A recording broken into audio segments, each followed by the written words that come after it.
Bonjour. Xavier Chapaz, vous êtes donc tête de liste de la liste Ensemble Vivons Chamonix. Et je vous pose même pas la question si votre liste est complète, puisque j'étais vendredi à la présentation de votre liste. Vous êtes parti en campagne, donc depuis vendredi, vous avez présenté entièrement votre liste. On connaît tous les noms, les 29 noms. Et d'abord, c'est une liste non partisane. Et comment avez-vous finalement rassemblé toutes ces personnes autour de vous pour partir en campagne dans le cadre de ces élections municipales pour Chamonix ? Bien écoutez, on s'est dit, et je crois qu'on s'était déjà rencontrés à l'époque, que s'il y avait quelques compétences et des gens qui voulaient s'engager, moi j'étais prêt à m'engager. Donc comme en montagne, on sait, il faut des compagnons de cordée solides pour essayer de faire un itinéraire. Elle s'est construite avec réellement beaucoup de talent. Et moi je tiens à remercier toutes ces personnes qui s'engagent dans une vallée individualiste. Enfin, il n'y a pas que la vallée, mais c'est la société qui est individualiste. On est dans une situation où parfois il est dur de s'engager pour le bien commun. Donc monter cette équipe, et comme vous l'avez dit, qui ne représente aucun parti politique, ça a été réellement une très belle aventure, humaine incroyable, des rencontres incroyables. Et puis on est en train de faire une élection municipale et on invite toujours une personne et on va en élire 29. C'est quand même incroyable, je veux dire. C'est pas un débat de chef, c'est un débat d'idées, c'est un débat de, voilà, à mon sentiment, mais c'est toujours pareil, on est dans quelque chose où on a tellement mis le pouvoir d'une personne, on l'a tellement mis en avant, que moi je voudrais montrer le contraire. Alors quand vous avez autour de vous Françoise de Voissou, qui a été première adjointe de Michel Charlet, c'est quand même quelqu'un qui a des compétences reconnues. Vous avez quelqu'un comme Jean Fabre, que personne connaît vraiment, Jean Fabre à Chamonix. Mais pour ceux qui ont un peu d'histoire, il est de la famille Payot. Payot, le Michel Payot, c'était son grand-oncle qui a amené le ski à Chamonix, du recteur Payot. Et c'est pour ça qu'il est à Aix-en-Provence, parce que le recteur Payot, à un moment, est parti à Aix-en-Provence, qui est un guide, qui a fait des très grandes courses, qui a un palmarès incroyable, et qui en plus préfet de région. Donc on ne peut pas dire que ça soit des brouettes, quoi.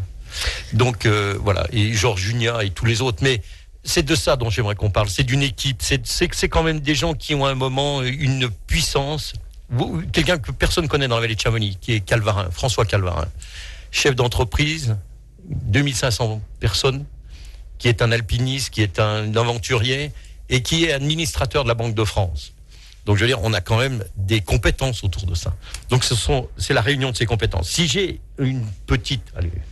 un petit quelque chose, c'est d'avoir mis ses compétences autour de la table. Et il y en a plein d'autres. Il y en a 27. Et vous-même, on rappelle, vous êtes l'ancien président de la compagnie des guides de Chamonix. Une absence quand même, un tout petit mot, on va pas rester trop longtemps là-dessus, mais une absence, certains sont surpris de ne pas voir Jean-Marc Simon dans la liste. C'est choisi comment? C'est fait en concertation? C'est une volonté? Comment ça se passe? Jean-Marc Simon qui, alors on va en parler juste après, des idées, qui parle notamment des finances et de la dette de Chamonix et qui vous aide sur ce côté-là. Alors, Jean-Marc Simon est l'ancien président de la compagnie du Mont Blanc, pour préciser quand même. Ah oui, mais il a d'autres titres. Il a été à la tête de la compagnie des Alpes. Il a d'autres titres. Il faut juste faire un tout petit peu d'histoire.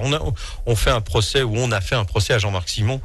Et voilà, on diabolise un peu les gens. Mais si on a la compagnie du Mont Blanc à Chamonix, on le doit à 3 personnes. On le doit à Michel Charlet. On le doit à Monsieur Mazard. Monsieur Mazard, personne s'en souvient peut-être, mais c'est un homme exceptionnel, Monsieur Mazard. Et puis Jean-Marc Simon. Donc, ce sont des gens d'une capacité intellectuelle qui est quand même reconnue, qui savent monter et lire un budget. Et quand vous avez ces gens-là comme conseil, ça ne veut pas dire qu'ils nous dominent, ça veut dire qu'on est ensemble. C'est lui qui fait la trace dans certains moments, puis c'est Jean Fabre qui fait la trace ailleurs. Donc c'est réellement ça, une équipe.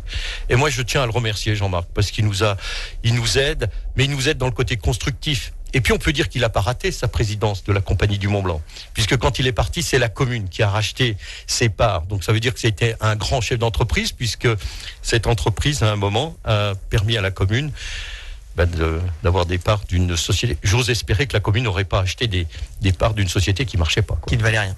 Alors, on va parler finances avant de parler projet plus globalement, mais finances, la dette de Chamonix, c'est votre liste qui avait mis en évidence finalement cette dette de Chamonix de plus de 50 millions d'euros. Vous allez en dire un mot, mais c'est vrai que par les réseaux sociaux, les vidéos, vous en avez largement parlé depuis quelques mois sur Internet et pour vous, ça pose un vrai problème, cette dette de Chamonix.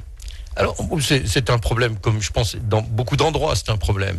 Mais, de toute manière, pas besoin d'être grand clair. À Chamonix, on voyait bien qu'il n'y avait plus beaucoup d'argent. Il suffit de voir l'état des routes, il suffit de voir ces choses-là. On voit bien qu'on n'est pas dans une finance qui est exponentielle. Et puis, on sait que l'état de la dette, c'est 6 000 euros par habitant maintenant. On est passé d'un budget d'investissement de 14 millions à 7 millions, donc on n'est pas complètement... voilà. Donc, cette lecture... On a un tout petit peu, mais une impression, c'est que pour le moment, c'est caché. Vous savez, moi, j'ai fait mon service militaire. Et quand on balayait les chambres, généralement, on avait tendance à mettre la poussière sous le tapis. On a l'impression que maintenant, la poussière, là, elle est mise sous le tapis, puis un jour, on va soulever le tapis et on trouvera la poussière, quoi. Donc, c'est un peu ce côté-là. Mais c'est pas... Comment vous dire, c'est pas l'élément principal. C'est un outil, la finance. Et puis après, on voit bien que la manœuvre dans les chiffres, on voit bien que ça peut se manœuvrer. Ça peut se manœuvrer les chiffres, effectivement. Alors, l'environnement, du coup, ça par contre, c'est un thème fort pour vous. L'environnement à plusieurs niveaux. Vous étiez dans la manifestation dernièrement contre la pollution de l'air. On s'est croisés à ce moment-là. Et puis, vous avez un vrai projet d'aménagement ou de réaménagement de Chamonix. Pensez autrement Chamonix en termes d'environnement et d'aménagement des thèmes qui vous sont chers.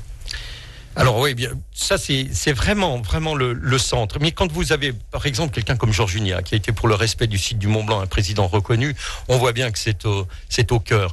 Vous savez, l'image de la montagne, c'est quoi? C'est des sommets enneigés, c'est un air pur et une eau limpide. Bon, l'air, il est un peu moins pur. Les sommets, on les a toujours avec un peu moins de neige. Mais on se rend compte que c'est notre patrimoine. Et c'est en ça qu'il faut y faire attention. Donc, je crois que tout le monde maintenant a compris ce côté-là. Donc, c'est vrai qu'on voit un plan de déplacement différent.